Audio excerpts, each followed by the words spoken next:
તમે જ્યારે મંદિરે દર્શન કરવા જાઓ ત્યારે આપણે શું કરીએ? મંદિરમાં જઈને ભગવાનની સામે જઈને આંખ બંધ કરી દે, એટલે દરવાજો બંધ કરી દે, તું નો અંદર આવવો જોઈએ એમ કરીને દરવાજો બંધ કરી દે. એ બિલકુલ ગલત પદ્ધતિ છે દર્શન કરવાની. બિલકુલ ત્યાં જઈને આંખ બંધ ન કરાય. એ તો કોકને એમ કે કોક આવતો દરવાજો બંધ કરીને એવું થાય. ત્યાં આંખ બંધ ન કરે, ત્યાં આંખ ખોલીને દર્શન કરવાના છે. આપણે શું કામ કરીએ? દર્શન છે.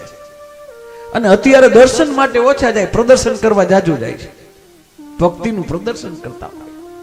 દર્શન એને કહેવાય કે આંખ ભગવાનના સ્વરૂપની ઝાંખી કરવાના, ભગવાનના ચરણથી લઈને મસ્તક સુધી એના અંગોનું ધ્યાન કરવાનું છે. એ આખી મૂર્તિનો એક ફોટો પાડવાનો છે આંખથી, અને પછી એ પ્રદક્ષિણા કરતા કરતા કરતા બારે જ્યારે ઓટો હોય અહીંયા બેસી હરિનું સ્મરણ કરી અને પછી આંખ બંધ કરવાની. હવે એક વખત આવી ગયો ને, હવે હું જવા નહીં દઉં, દરવાજા વચ્ચે અંદરથી બંધ કરવાના છે.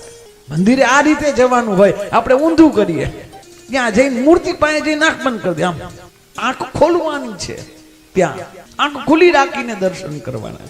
અને ભગવાનને આવવાનું આંખ છે, અને ભગવાનની અંદર પ્રવેશ કરવાનું દ્વાર પણ કાન છે.